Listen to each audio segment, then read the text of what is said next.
Assalamualaikum warahmatullahi wabarakatuh dan salam sejahtera.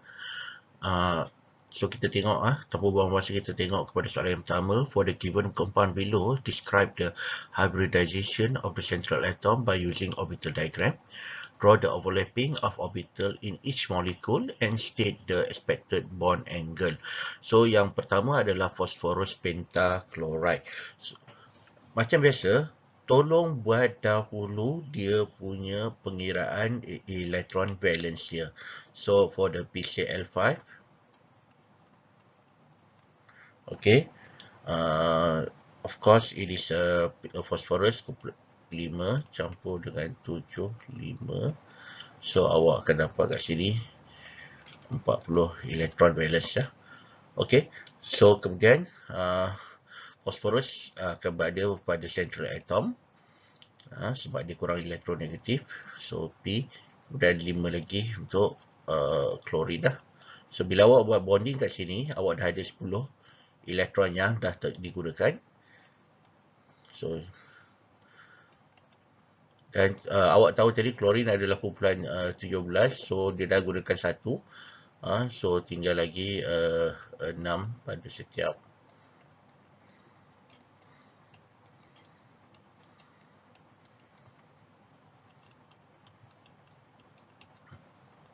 klorin itu. Okey.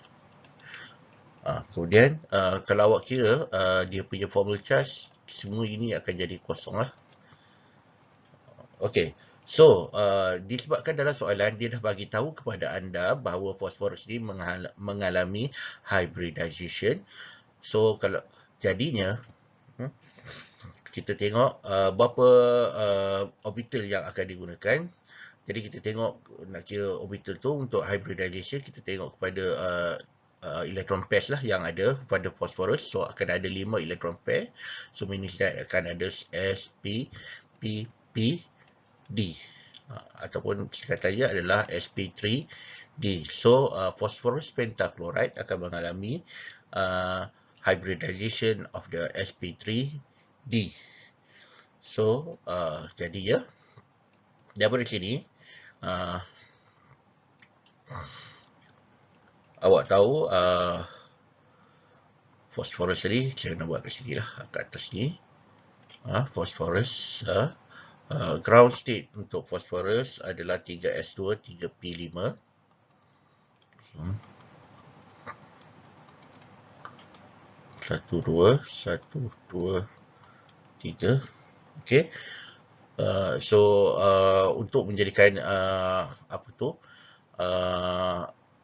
hybridization of the sp3d, so one of the electron pada 3s ni akan excited kepada d orbital, dan kita tahu phosphorus adalah pada period ketiga ke bawah, so memang boleh excited to the d orbital.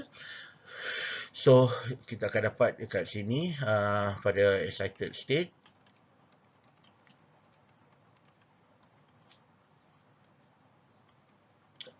dalam hybridization, kita kena sentiasa buat dia punya orbital box diagram lah. Itu untuk saya ingatkan kepada anda. So dah excited yang satu lagi tadi, kat masuk kat sini lah. Dan kita dah tahu tadi phosphorus mengalami sp3d. So pada hybridization state akan ada 5 orbital lah. 1, 2, 3, 4, 5. So jadi ini S, P, P, P, D. So dah excited. Kita akan dapati bahawa akan ada 5 hafil lah pada sp3d tu. Okey. Untuk klorin, untuk klorin dia tak mengalami hybridization. So dia memang pada ground state. Kita pun tahu untuk klorin dia punya electrovalence dia adalah kat sini macam ni lah. Jadi kita tahu setiap klorin ni boleh masuk ke dalam setiap inilah sebanyak 5 kali. So that's why kita akan ada 5 klorin yang boleh masuk pada phosphorus itu. So langkah terakhir adalah kita tahu sp3d ni tadi adalah berbentuk trigonal by pyramidal. Ni dah lah. So, kita akan lukiskan central atom phosphorus dalam bentuk trigonal bipyramidal. So, phosphorus.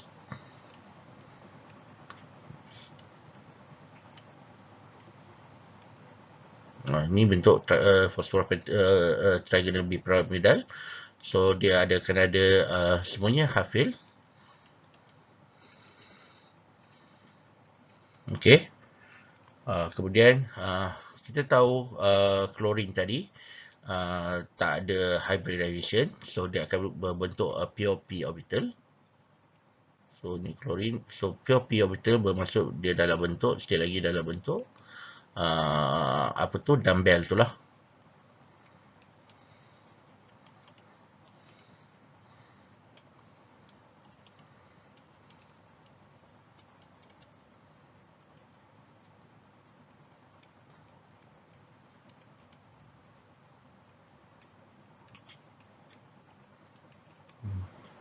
Okey.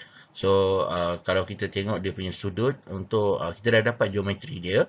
So kita tahu sudut dia adalah ini 90 dan antara ini ke ini adalah 120 degree. So setiap ikatan ni adalah ikatan sigma bond. So akan ada 5 sigma bond antara P dengan Cl. Okey, itu untuk penyelesaian yang pertama. Kita tengok pula yang kedua.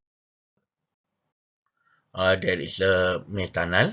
So kalau untuk methanol, CH2O tu, so ini adalah karbon 4 campur dengan 2, 1 campur dengan 6. So ini adalah 12 elektron. So macam biasa, karbon akan berada di tengah. Sekarang kita dah gunakan 6, so tinggal lagi 6. So 6 tu datang akan ada pada oksigen atom. Dan kemudian kalau kita kira yang ini akan dapat formula charge dia kat sini akan dapat negatif 1. Ini akan jadi positif 1 lah untuk karbon. Yang ni of course kosong. So jadinya yang ini akan dermakan apa tu, dia punya lone pair. So bila awak dermakan itu, awak akan dapat CO is lah. Di mana ini akan jadi kosong, ini pun jadi kosong, ini pun jadi kosong. So ini adalah dia punya Lewis structure yang betul lah. Okey, so kalau kita tengok ini, kita dah tahu methanol ni karbon akan mengalami hybridization. So jadinya kalau karbon mengalami hybridization, ini ada dua lone pair, dua single bond dan juga satu double bond, bermaksud ini akan jadi sp P lah.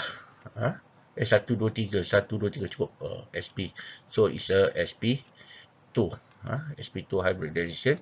So jadinya kalau SP2 adalah untuk trigonal planar. Okey. Jadi kita tengok karbon tadi adalah ground state dia. Macam mana kita nak sambungkan untuk dapatkan geometri dia, kita check dulu orbital box diagram dia. So ini adalah untuk ni, kemudian ini akan cited kat sini lah.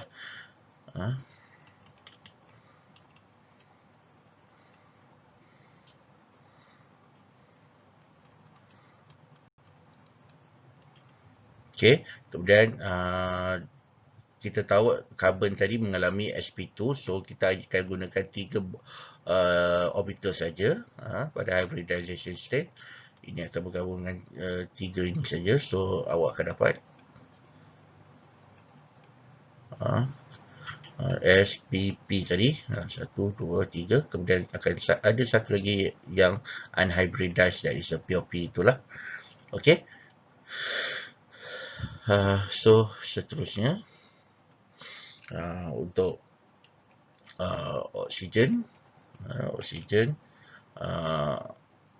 pun akan mengalami hybridization. Kalau awak tengok dekat sini, ini akan jadi apa tu, pun ada 3, so it's a sp2 juga. So ground state dia, oksigen.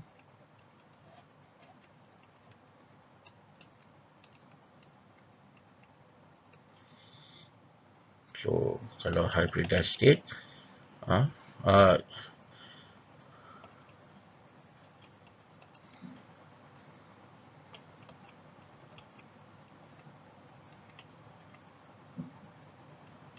okey, perhatikan yang ini tak akan berlaku, apa tu, elektron tak akan excited to another orbital sebab ini sudah cukup. Kita sudah ada satu kawasan hafil yang akan bergabung dengan karbon, oksigen dengan karbon, dan juga satu pure P yang akan bergabung dengan pure P karbon untuk menghasilkan pi orbital, pi bond. So dah cukup, so tak perlu excited satu elektron daripada s orbital tadi tu kepada d orbital, sebab cukup dah oksigen je daripada structure Lewis yang kita dapat dekat sini tadi. Semuanya bergantung kepada Lewis structure juga ya. Dan jadi kalau kita tengok yang ini akan terikat dengan ini, okey. Yang ini akan terikat dengan ini, di mana yang lagi dua ni adalah dengan ACE lah. ACE yang di mana adalah satu S . So dia akan terikat dua kat sini ya. Okey. So dari sini awak boleh lukiskan structure dia, di mana karbon tadi adalah trigonal prana. Okey, terikat dengan oksigen yang trigonal prana juga.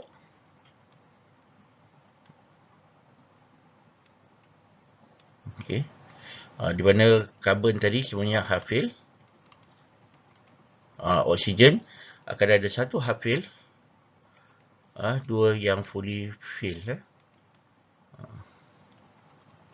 Okey. So hafil yang satu lagi ni, karbon adalah terikat dengan hidrogen yang hafil. Ini pun terikat dengan hidrogen yang hafil. Okey.